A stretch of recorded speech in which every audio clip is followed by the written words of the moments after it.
You're good to go? Yeah. Excellent. So, hello, everybody, and welcome to the Talk to Danielle podcast. I am your host, Danielle C. Baker. And before we get started with my guests, just make sure to like, subscribe, and follow whichever channel you're watching or listening to this, just to make sure that you get the notifications of when the new episodes come in. So today, we're actually on the third month of this podcast. It's relatively new, and I'm really excited about it because our new guest today, I love her approach. We're gonna be talking about health and the holistic approach to health. I really love the way that she presents it and the way she presents the way we should look at health. I think everybody should have a look at it that way. And so without further ado, I will present you with Sheri-Lynn Marshall. She is actually, I'll have her present herself because she's got quite an impressive line of things that she does. So thank you so much, Sheri-Lynn, for coming on today. I'm really excited to have you on. Oh, no, thank you, Danielle. It's a privilege to be able to do this with you, and it was great to meet you in person. When we were deciding whether we wanted to jump in and get this done. So it's great to be here. Basically, the reason that I'm here is like you mentioned, it's on the health and wellness end of things. It's a career that I got into about 12 years ago, and I kind of fell into it. Basically, if I go back a little bit further than that, I had moved to Ottawa from Northern Ontario. I was from the Sudbury area. To attend university. I did a biology degree at Ottawa U, and shortly after that, I ended up getting into the federal government and worked as a public servant for about 6 years, and then started my family, and then basically decided that I was going to be a stay-at-home mom for as long as possible. And then things happened as the family grew, and I ended up gaining weight just like everybody else does when they have kids. And I had twins as my first pregnancy. Wow. Got into some group training, kind of a setting to really help me out, because of course sometimes it's very difficult to get these things done on your own. As hard as you trying to manage the time and juggle everything. And I ended up, with just circumstances that had happened, I ended up working at the place where I was training as a trainer, and then really enjoyed working with people and seeing them progress and seeing them get stronger. And so I wanted to continue on in that field, at least part-time.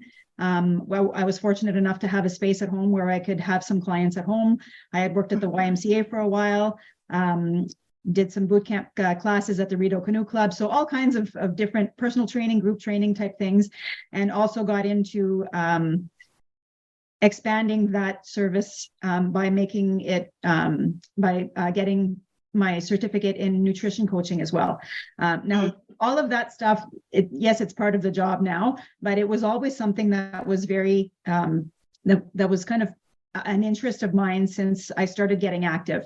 I actually started out late in life. I wasn't much of an athlete in high school or anything like that. I unfortunately just some pressure to, not pressure, but I guess an environment that wasn't conducive to me wanting to get into athletics, just because of some feedback from gym teachers and things that, it was different. It was different back then. It was.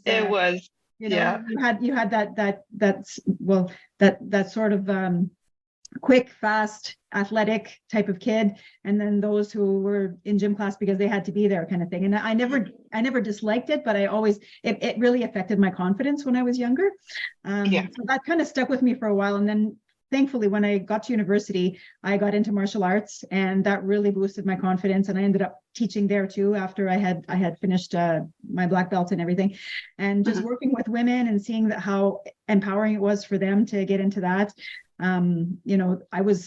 I got into that, then I got into running and all kinds of different things. I realize as life goes on that I get bored quickly. So I've dabbled in a lot of different things, the weightlifting and triathlon, everything. So, but the main theme with all of that is really recognizing early on that the nutrition aspect of any kind of performance like that, even just day-to-day life, it can have such a big impact on your energy levels, on your sleep, on your mood, on your performance, on your recovery.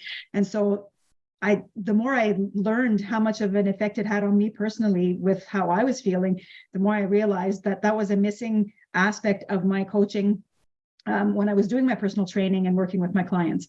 So so that's how the whole ball of wax kind of came together, and my approach now is, So it's that's amazing. that's how I got to where I am now, and I'm not planning on stopping anytime soon. That's amazing. Yeah. And it's so funny because you mentioned when we actually got together, it is so strange for me because I got into this business. I started up my business almost 3 years ago, and everything was virtual. So it's funny that we're now physically meeting people, and it changes everything. And I loved how you explained it when we were meeting, because I was actually very athletic when I was younger, and it's when I started university that I stopped all of the activities. Yeah. So it was just like all of a sudden I was still eating the same way. I could eat anything when I was training 6-8 hours a day, but then I just kind of blew up, and then you kind of get discouraged. So I like how you approach it, saying it changes. You don't have to always do the same thing. You can change it up. You don't have to follow. If you're in martial arts, you don't have to stick to martial arts. You can do other things. So I like that. And if you could just kind of, you mentioned a little bit that you had to change your aspect of coaching, but how did your understanding of health evolve over the years? Because it's not just training, it's not just nutrition. You really have a global approach to it. So can you kind of tell us a little bit of what your understanding of health is overall?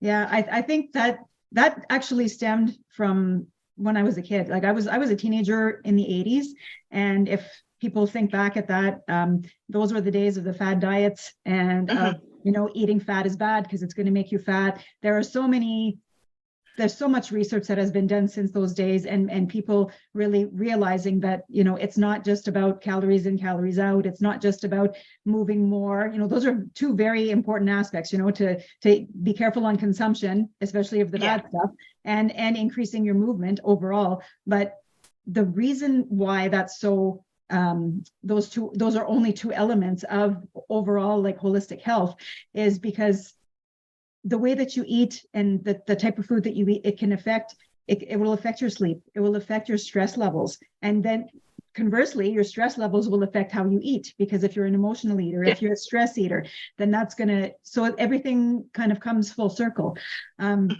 When it comes to trying to balance all of the different things that are going on in your life, there's all of this underlying stress that's there that people don't even realize is contributing to the overall stress load that they have. So you may be thinking, oh no, my job is pretty chill, it's not a big deal. But maybe you have children who are in competitive sports, and there's a lot of pressure there to make sure that, they're doing okay, they have everything they need. And then with all of that, making sure that you're not forgetting your own needs, and so it's really, it's really a global approach to just looking after yourself, So sleep is huge for all kinds of different reasons. Making sure you are getting some movement, of course, making sure that, you're doing your best to fuel your body with nutritious food. Food is fuel, yes, when you're performing, but it's also medicine for a lot of people. And I think the way that I see it now is, when I was watching my mom and my aunts and whoever, it was always diet, try to conform to this specific body type that society felt was, this is what it looks like to be fit. Whereas when I was growing up, we were seeing that like in our households, but then we also had the TV and everything that was showing us that thin is the healthy. And thin might have been the attractive, but thin wasn't necessarily the healthy. No. And you don't realize that until you get older. And thankfully, the world has changed a lot as far as acceptance and the perception of what healthy, fit, happy, strong means, not only for women, but for people in general. And I'm so happy that happened, because now people are really realizing, genetics plays a part in the way that we are. Yes, we can be more predisposed to being a little bit heavier.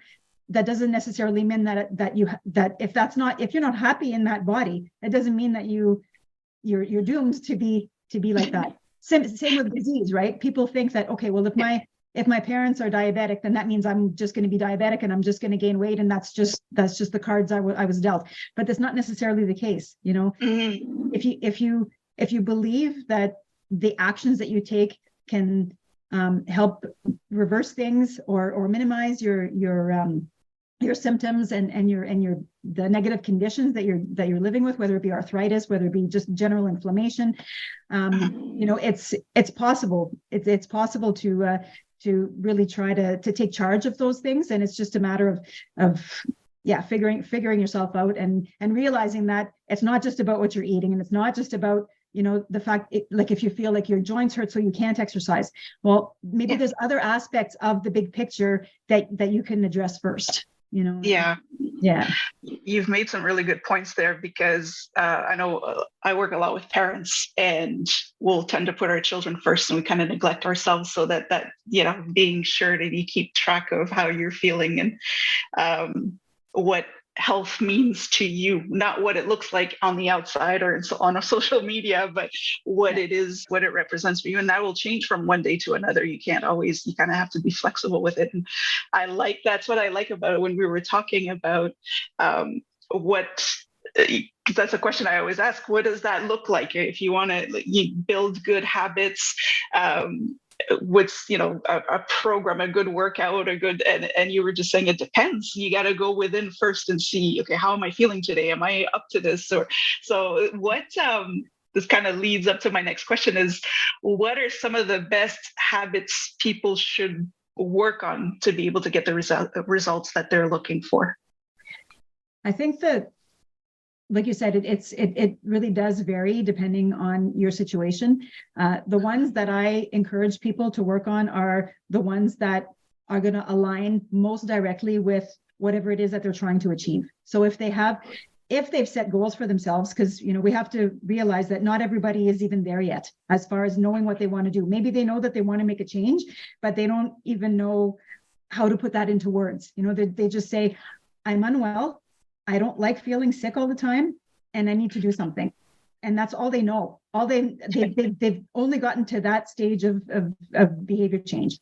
And that's a great start. Like, at least you know that you're not happy with what you are and how you feel, and you want to do something about it.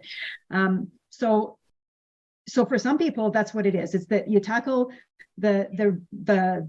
you focus on the habits that are going to make the biggest impact, so that you can achieve your goal as quickly as possible, if that's what you want to do. For other people, that's too overwhelming. And so for example, if it's someone who has some kind of chronic illness, and we know that there's a lot of inflammation in their body, and we say, you realize that, anything made with white flour, highly processed foods, sugar, that's not natural. That's the stuff that's not good for you. But there's another reason that they're eating that, and you can't just cut everything out, because it's doomed to failure, and they probably won't ever want to work with you again either, because the rule's way too strict, from day one. So I think, for people like that, we introduce habits that are very, very small, but it's something but you only concentrate on one thing at a time, and you try to make it become something that they can do on a daily basis. It almost seems too easy. Like, for some people, I might say, if let's say that I'm working with their children, and they're like, my kids hate vegetables. Sick all the time, they're really pale, they have no energy, they hate fruits and vegetables. Like, okay, well, can we make a deal that they'll just have one? And if you give them that one, and if they want to have the cookie after, cool. But if you have one apple slice, even, that's better than 0 apple slices. For some people, that you have to dial it back all the way to something that they know they can achieve, and they'll say, oh, that's easy. I can do that. Okay, cool. Then prove it to me. How can you do it? And then what ends up happening is those very small things that you do once at a time will end up becoming automatic, will end up becoming part of the routine. And then when the person is ready, then we add in another element, So for some people, it's food related. For some people, it's physical fitness. Some people hate exercising, and the only reason that they do it is because they know that it's good for them. or they feel like they're either, they're sore, or they've gained weight, or the doctor told them that they have to, whatever it is. And, for people like that, maybe you do have to work with a trainer. Maybe you do, or you join a group fitness so that people will notice if you're not there. There's all kinds of different strategies to make things work if you really want it to work. And the thing with habits too is that if you think about it kind of as developing a new skill, that's how I like to think of it. So when you want to get better at hitting a baseball, when you want to get better at downhill skiing, or playing a musical instrument, or even cooking, if you want to get better at making sushi by yourself, like from scratch, how do you get better at doing something? You practice, right? It's like everything else, like get the reps in, make sure they're quality reps, and you're eventually you're going to get better. And it's the same thing with habits. It's not something that is natural for people to be doing something that is consistent as part of their daily routine. Some people don't even have routines, right? They're all over the place. And so maybe that's the first thing, is just to try to establish some sort of consistency. If you know that every day at, 6 o'clock in the morning, you're able to, do a little bit of stretching before you have your shower. Cool. That. But for other people, no, I'm getting my kids ready for school at that time. Okay, then maybe the end of the day is better for you. That's why I'm saying it's variable, it's flexible. The main thing is, and you hear it all across the board anytime you read into this stuff, is establishing some sort of consistency and something that you can feel that you can achieve and just keep it going. That's the best way. That's the best way to kind of bring yourself to success, right? That's what I like. It's one bite at a time, 5 minutes, like one set at a time. And that's what I like, that message where people expect this cookie cutter formula to health. And it doesn't work that way. Even for yourself, once you found your routine, when you found what works for you, sometimes it may change from a year, from within a few months, something could happen, and you need to be able to be flexible. And that's what's nice about your program, is you kind of keep it, even your circuits. I saw that because I follow you on Facebook, and you just show pictures of the obstacle course. I call it the obstacle course, but the circuit, but you don't say what you're going to do. So it's just, you're just like, oh, okay. So I wonder, you start thinking, I wonder what she would do with that. I wonder what she would do. And then you start coming up with new ways of exercising. I think it's great. Can you share with us the transformation that you see with your clients, the people that you work with? Yeah, there's a lot of different stuff. Sorry, I took a little bit of notes here so that I would, but no, there's so many different types, right? Because again, with this whole health type of thing, but also because I work either with one person, a couple of people, or small groups who know each other well. Even when I was at the canoe club, actually, there were, a good dozen people in the class, but it's still small enough that you develop relationships with people, and you can really see the progress that they're making and notice if they're struggling. And I don't know if it's just because I've been doing this for so long, but I feel like I'm really in tune with that, and I can tell, and I'm not afraid to go ask and see, like, hey, what's going on? Like, did you not sleep well? Is something, and then sometimes maybe it's a death in the family that I'm not aware of. Maybe it's somebody, their father all of a sudden got a cancer diagnosis. Like I've had everything, right? And the transformations that I see in people, it's incredible. Like, so for those who are really focused on their main goal of losing weight, I work with them a lot more. Like I'm in their life a little bit more, I guess, more involved with their nutrition end of things. So I've had people lose, 40, 50, 60, 70 pounds even over the span of a year. I'm not the, lose 20 pounds in 20 days kind of person. Yeah. That's just not my style. I don't think it's sustainable or realistic or safe. I think when you can integrate all of the nutrition stuff and the exercise into your routine and make it into basically the transformation into a new lifestyle, that's what it ends up becoming. We've had some physical transformations, and some people it's weight loss, some people it's strength gains. And, I work with a lot of women, so it's always so great to see the confidence boost that they get from feeling stronger. It's just very empowering for people. And then I've worked with children too, and I've worked with young athletes who are desperately trying to gain weight, gain muscle mass, and trying to understand, just how much, or trying to accept that they have to eat a heck of a lot more than they already are, because their metabolism is so fast and they're burning so many calories with all of the training that they're doing. And, trying to get them to do so in choosing healthy calories, really calorie dense foods, or nutrient dense foods, not just calorie dense foods. A lot of emotional transformation I see as well. For some people, it's they came in maybe because they were suffering from depression, and they knew just in either from their doctors or from their own research that if they start moving more, and if they eat certain foods and avoid certain foods, that can help them feel better. And maybe the weight loss wasn't a lot, maybe they didn't have a lot to lose, but the fact that they feel so much better, that the activity really releases all those endorphins, and they just feel that happy glow, just by going for a walk, just by being in fresh air, going out in nature. So it doesn't have to be, a very big physical transformation, but, a lot of times the transformation happens on the inside with those who have, again, a lot of inflammation, any kind of gut issues, that changing the diet to something that's a lot more like whole foods. If once you're healed on the inside, everything else just gets so much better, because it's such a connection with your brain and with your hormones and your mood and everything. So, again, so the big things really, it's the confidence. Sometimes it's the confidence of people get because they feel like they're at an ideal weight. So maybe sometimes it is weight related. For others, it's the strength to be able to do 10 push-ups. Oh my God, like I never be able to do one before, stuff like that. And it's, and so I really love that people are starting to take their health a lot more seriously, because those types of transformations, it's just going to make their life that much better, because again, when you feel good about yourself, you perform better, you have that lust for life, right? And you want to get out and maybe try things that you've never done before. So so I've seen all kinds of things, but it's all positive. I don't think I've had anybody leave and regret having come to train.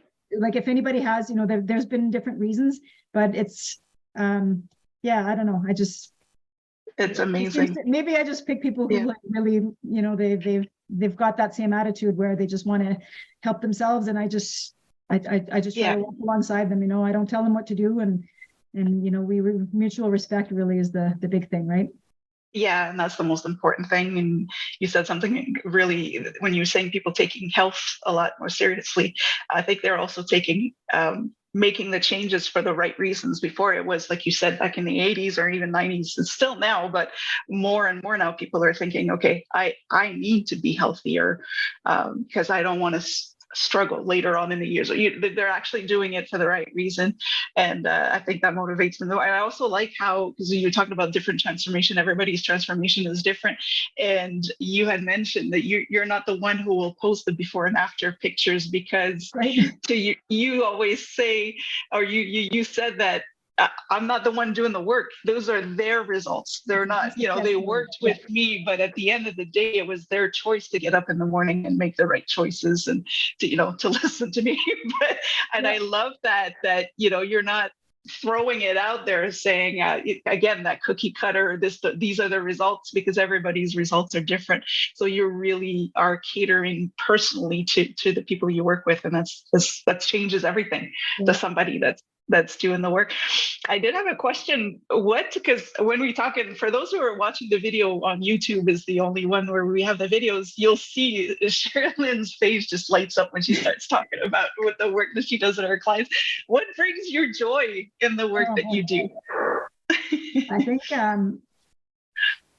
their successes, just like you said. And I kind of talked about it a little bit earlier, but seeing someone struggle and not really have that much confidence in themselves, whether it be physical strength or in trying to follow through with a plan. Because I have a lot that would come more on the nutrition end of things that would say, I've tried every diet, nothing works. I was good for a while, I lost 20 pounds, and then something happened. Oh, this is the expression that I wanted to point out. Life happened. Okay. I dislike this expression a lot, because life is always going to happen as long as you're alive. There's always going to be something going on, whether it be good things, bad things, busy things. Maybe you've got a trip coming up. and you thought that you were going to get your workouts in, you thought you were going to, be able to be really careful, dial in your diet, maybe not drink for a little while so that you can, feel better in your bathing suit to go on the beach. And then, maybe something happened with work. You changed jobs, and all of a sudden, no more time to work out, or not as much as you hoped.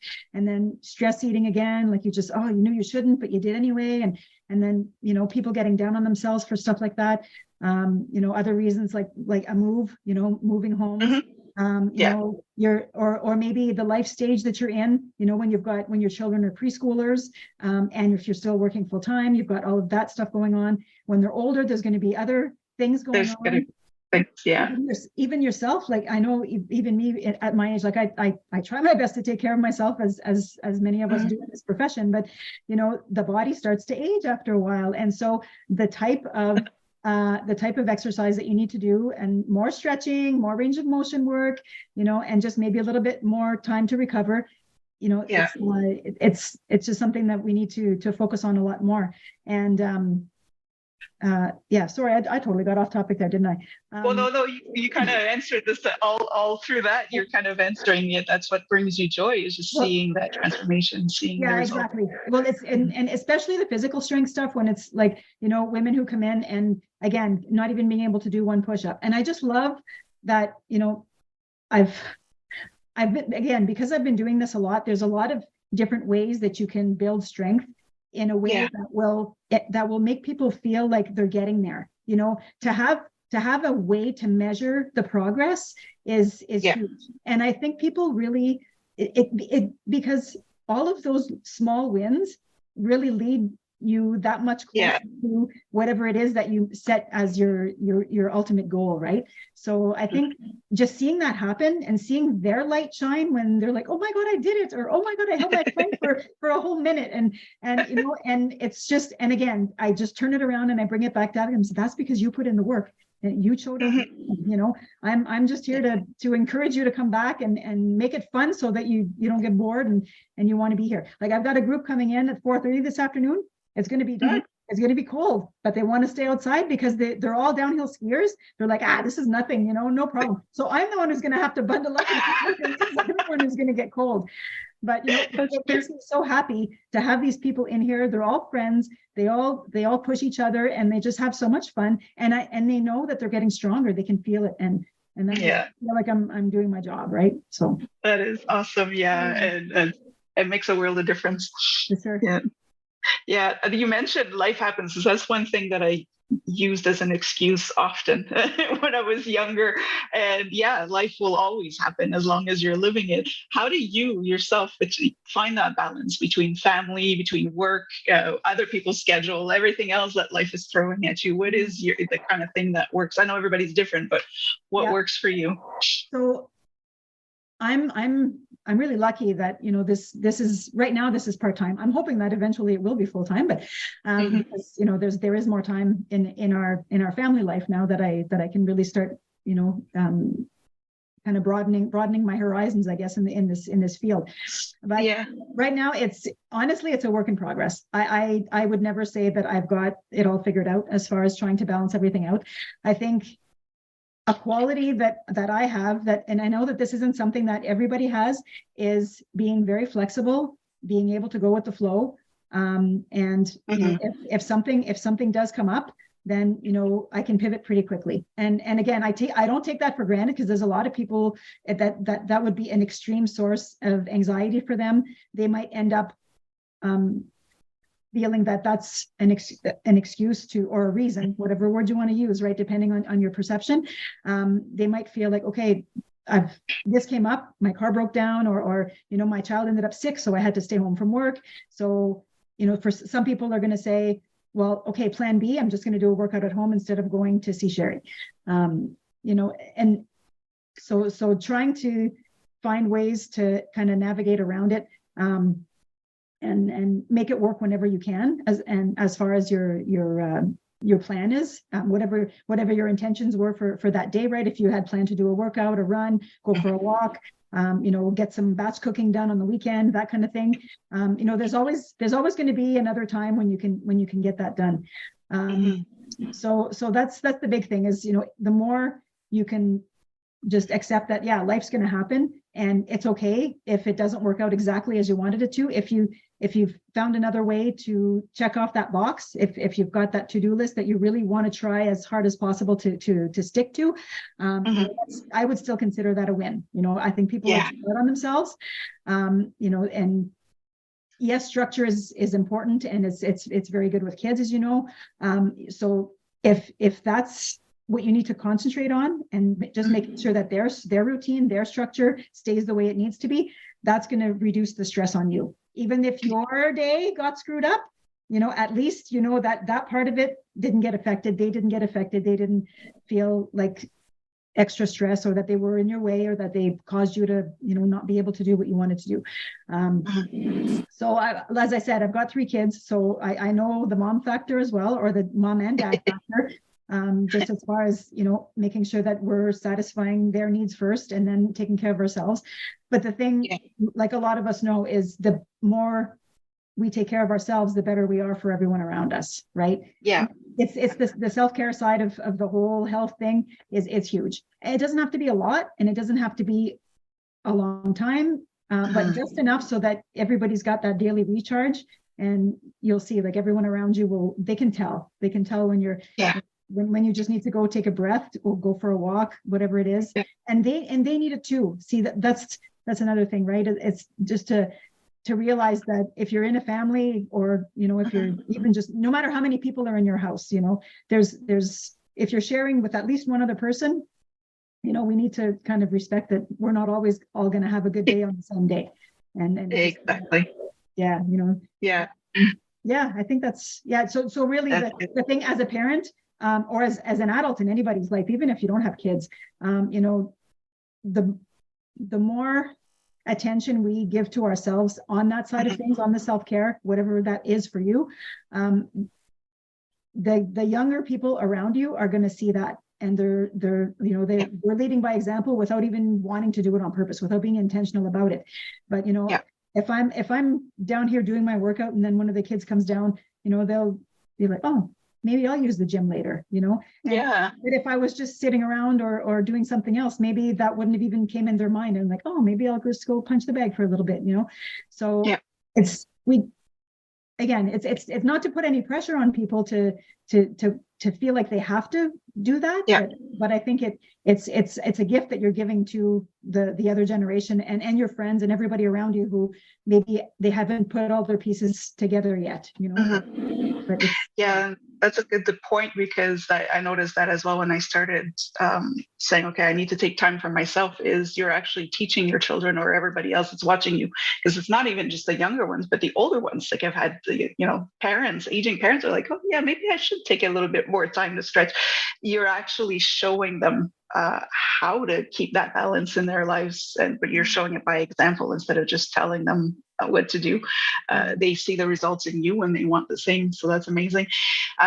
What kind of advice, I always like to ask my guests this question, is if there was something that you wish you knew younger to make your life a little easier, what kind of wisdom or advice would you like to share with people? Yeah, I thought about this one a lot, and wisdom attached to me sounds like a funny thing. but if we are all wise. If I had to pretend, exactly.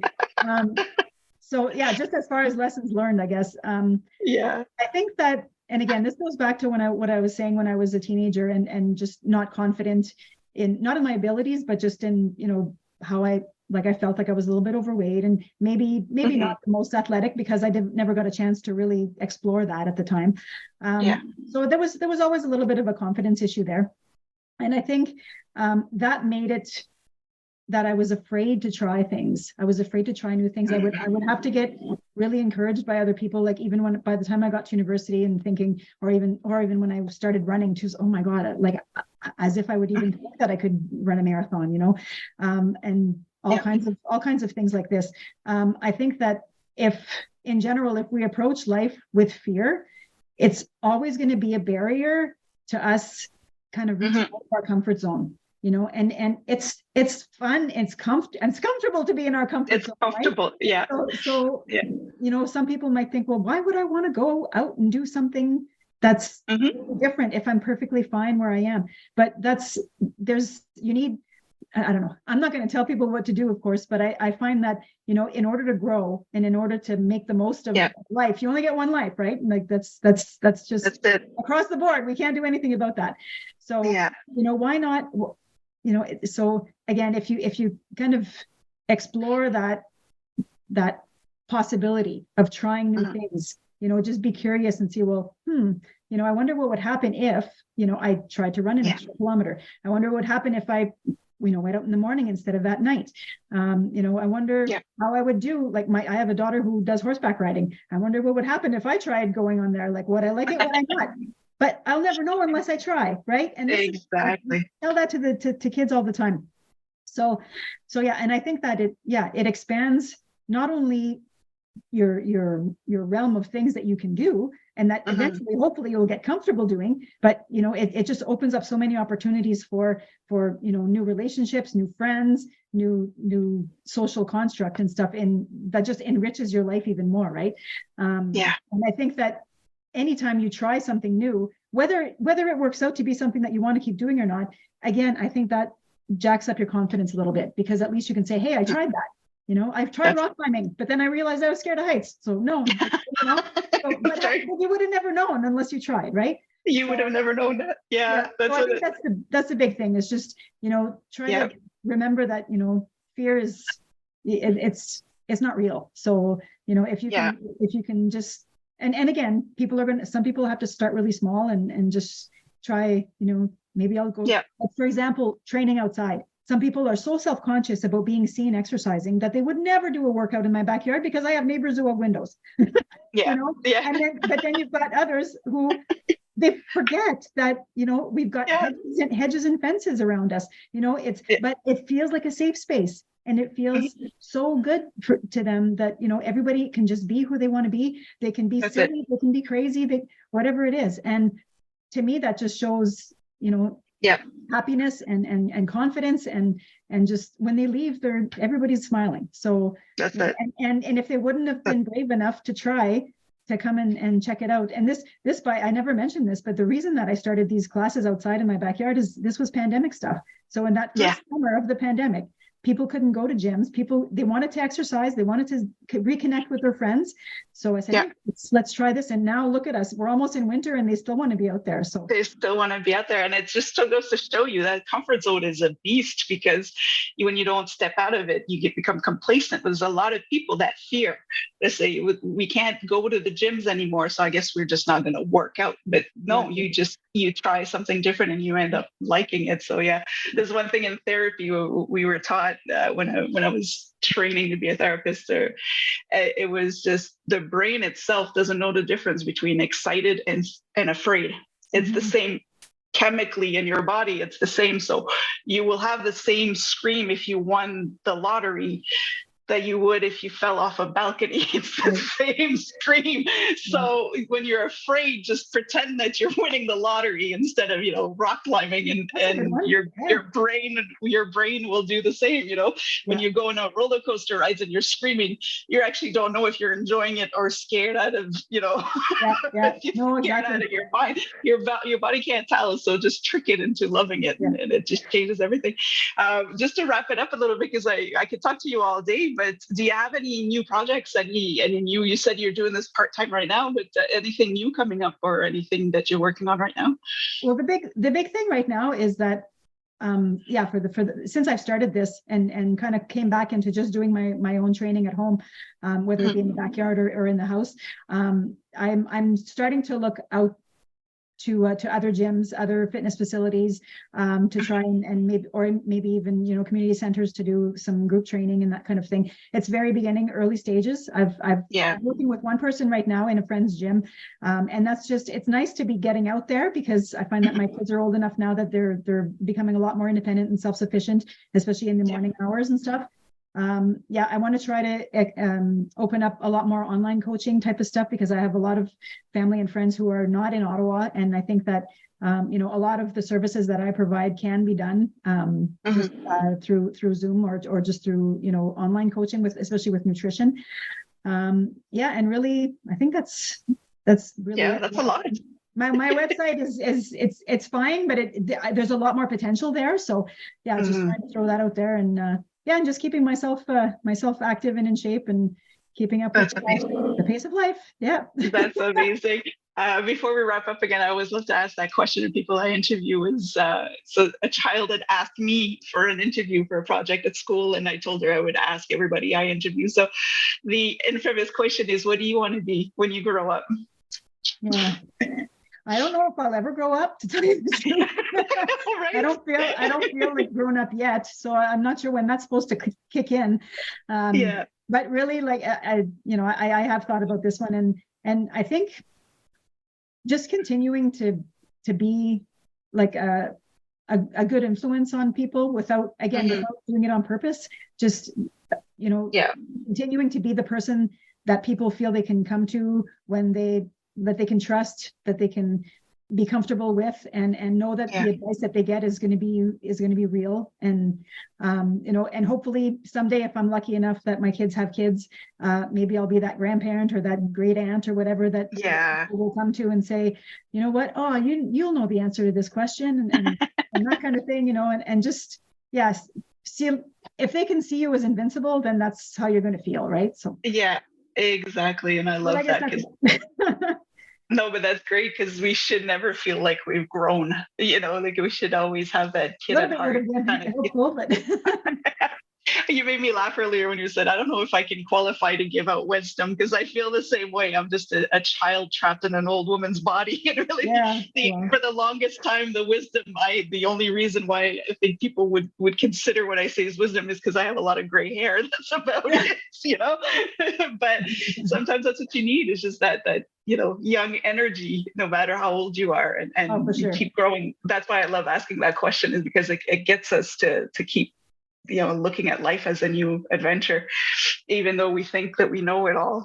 So we still have a lot to learn. So it's amazing. So how can people follow you or reach you if ever they do want to, go a little deeper into their health quest and want to see what it is that you can give to them? Well, how can they reach you or follow you?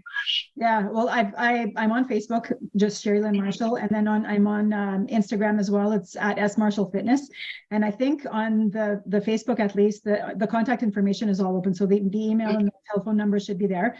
And then again, somewhere in there, I think it might be in the bio line of the Instagram, at least. There's the link for the website is there, but I'll probably reposting that again shortly after this airs, so that people will have the information a little excellent bit ready. Yeah, and I can add it to the description. Yeah, I can add it as well for the description and in the comments as well, so they'll know how to reach you. But I want to thank you so much for joining me today. Like I said, I could talk to you all day. You have such a great energy, and for anybody listening or watching, this is that whole. There's no cookie cutter way of getting to where you want to be with your health. And this is what Sheri-Lynn brings to the table, is just that, okay, let's see what we can do for you. What is that? What is possible? What is feasible for you? What's realistic? And let's work with that. So thank you again so much for joining me. It was a great time. Yeah, no, I enjoyed it too, of course. Thank you for the opportunity. It was awesome. That was great. Yeah. And for anybody watching or listening, again, make sure to hit that subscribe, follow, or like button to any channel, and look at the descriptions of those comments. I will have Sheri-Lynn's information on there, so you can contact her. So again, thank you so much for joining in, and for everybody listening or watching, stay safe, stay awesome, and we'll talk soon.